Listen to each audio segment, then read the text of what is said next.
Shalom. Bisa saya dengar orang Tarus kalau bicara kuat-kuat. Shalom. Ini baru betul-betul kuat. Bapak Mama, saudara-saudara saya kasihi dalam Tuhan Yesus, salam jumpa, salam kenal. Saya beberapa kali datang di gedung kebaktian Getsemani, tapi baru hari ini berkesempatan memimpin kebaktian. Kita mengenal sebuah idiom Bapak Mama, sebuah ungkapan bilang begini. Dalam sebuah bidang kehidupan kita ada sebuah ungkapan yang sangat terkenal. Tidak ada kawan dan lawan yang abadi. Tidak ada kawan dan lawan yang abadi. Yang ada adalah apa yang abadi Bapak Mama? Kepentingan yang abadi. Kawan bisa berubah jadi lawan, lawan bisa berubah jadi kawan, tergantung dia punya kepentingan apa. Ungkapan ini bilang tidak ada kawan atau lawan yang abadi, yang ada hanyalah kepentingan yang abadi. Raja Ahaz mengalami ungkapan ini. Raja Ahaz adalah Raja Yehuda. Itu kerajaan selatan Israel.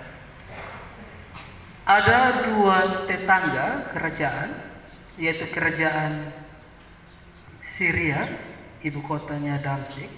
Tadi Alkitab mencatat dia punya raja bernama Raja Rezin pada Yesaya pasal 7 ayat 1. Dan kerajaan Israel utara, ibu kotanya di Samaria, dia punya raja bernama Pekah. Yesaya 7 ayat 1 bilang, dua raja dari dua kerajaan ini bangkit berperang melawan Raja Ahaz di Yehuda, bagian selatan yang dia punya ibu kota di Yerusalem. Raja Ahaz ini bingung bagaimana. Dia punya tetangga yang dekat itu, Raja Syria dan Raja Israel utara berperang melawan dia, sehingga kemudian Raja Ahaz mencari pertolongan. Dia berpikir untuk membentuk sekutu. Dia cari pertolongan dan minta tolong kepada Raja Asyur. Ketika Raja Asyur hendak memberi pertolongan kepada Raja Ahaz ini, kemudian Nabi Yesaya tampil dan memberi nubuat serta nasihat kepada Raja Ahaz. Jangan cari pertolongan dari manusia. Carilah pertolongan kepada Tuhan. Tetapi Raja Ahaz enggan. Tadi kita baca di situ Bapak. Pada ayat yang ke-12, tetapi Ahaz menjawab Yesaya, aku tidak mau meminta, aku tidak mau mencobai Tuhan. Ahaz menyampaikan ungkapan ini karena dia berpikir dia sudah punya kawan yang kuat, yaitu Raja Asyur. Dan kemudian dia tidak mau lagi menggantungkan pengharapan kepada Tuhan.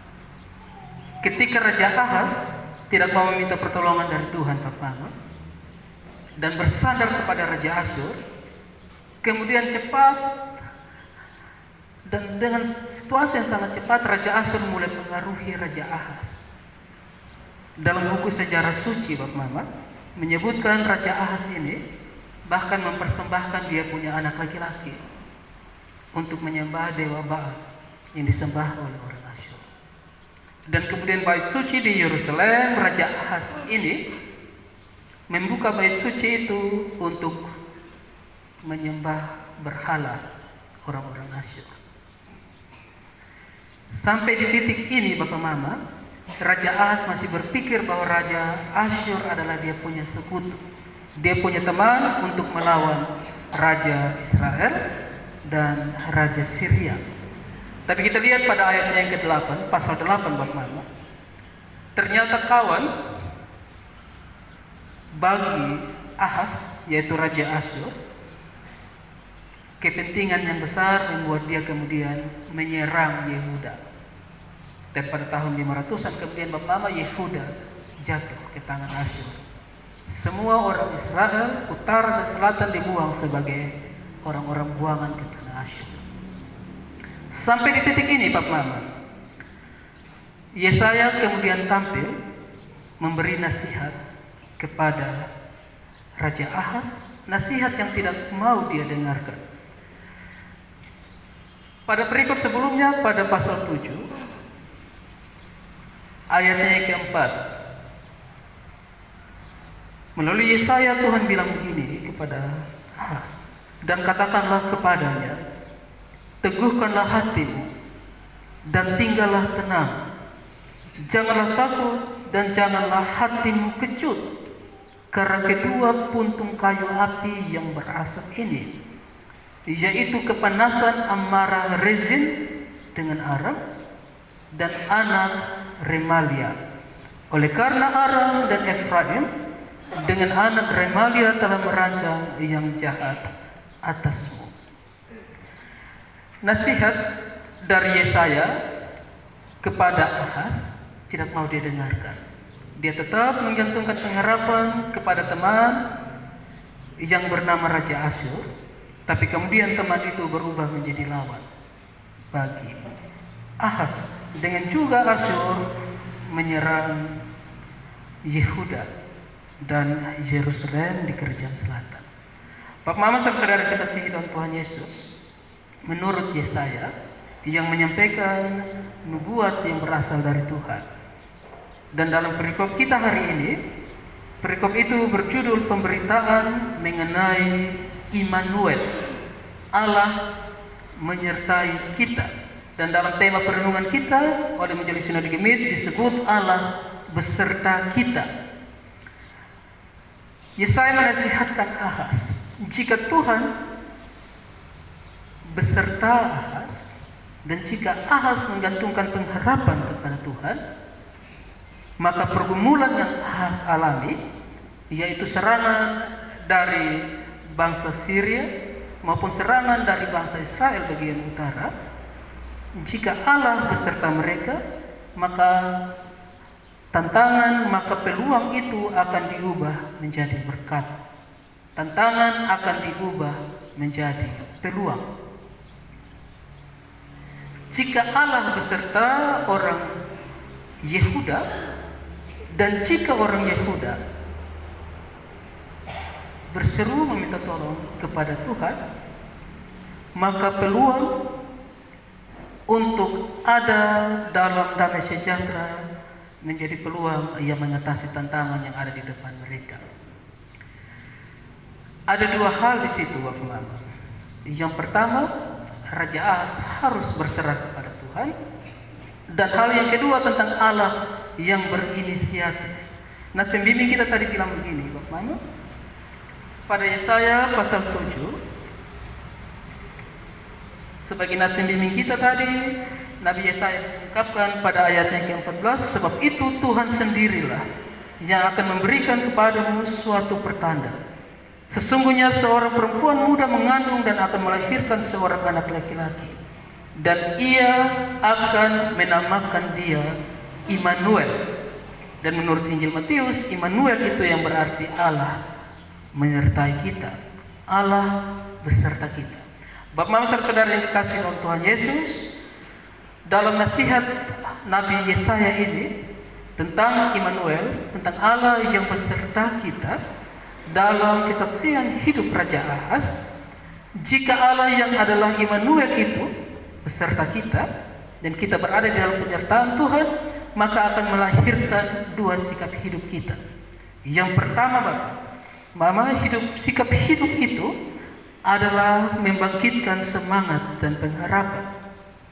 Hati yang kuat dalam nasihat pada pasal 7 pada ayatnya yang ke-4 tadi, hati yang kuat dan menjadi tenang, jangan takut dan janganlah hatimu kecut, itu adalah situasi hidup ketika Allah beserta kita, ketika Immanuel ada di antara kita.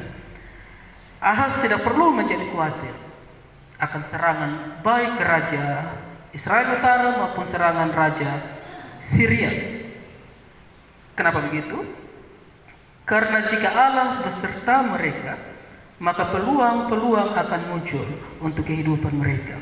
Dan sikap hidup yang kedua, Bapak Mama, Jika Immanuel itu ada di antara mereka, ada di antara kita, Allah beserta kita, maka sikap hidup yang kedua adalah membangkitkan rasa syukur. Dua hal ini Pak Mama yang kita renungkan pagi ini dalam ibadah masa raya Adventus kita. Kita bersiap diri untuk menyambut perayaan Natal dengan dua nasihat iman tentang Allah yang beserta kita, tentang dua cara menyambut Sang Immanuel. Yang pertama adalah bersyukur, dan yang kedua membangkitkan pengharapan dengan hati yang teguh.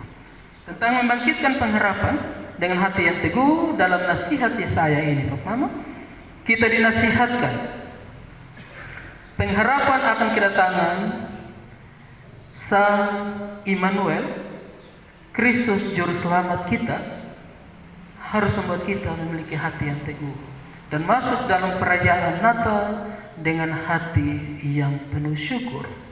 Tentang hal yang kedua, tentang hal yang bersyukur ini Pak Mama, kita orang NTT Pak Mama, kita punya satu tradisi, kita punya satu perilaku, kita punya suatu tindakan yang sangat positif, dan ini menunjukkan kepada kita tentang rasa bersyukur.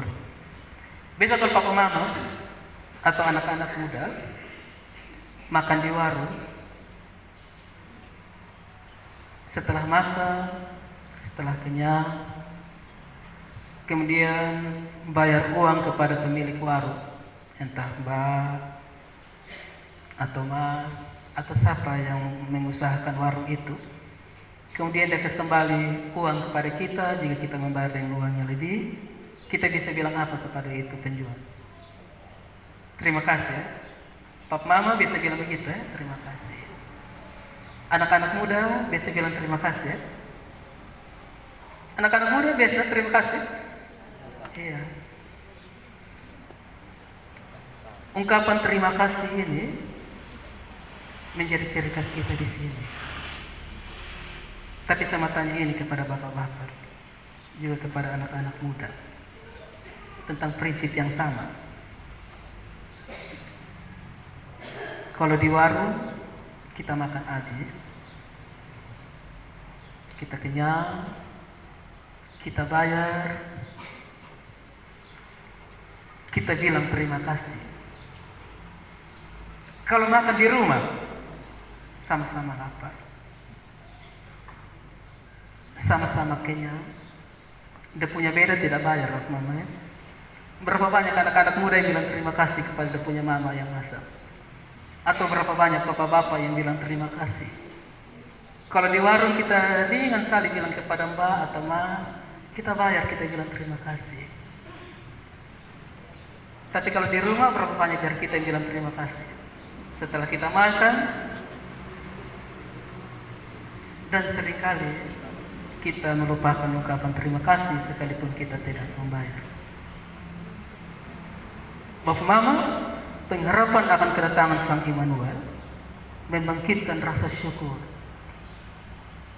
atas hal sekecil apapun yang terjadi dalam kehidupan kita. Dan rasa syukur yang bangkit itu membuat kita masuk ke dalam pengharapan. Natal tidak menjadi kabar buruk. Tapi Natal juga jadi kabar buruk Pak Mama. Herodes melihat Natal sebagai kabar buruk. Dan kalau kita merayakan Natal Pak Mama,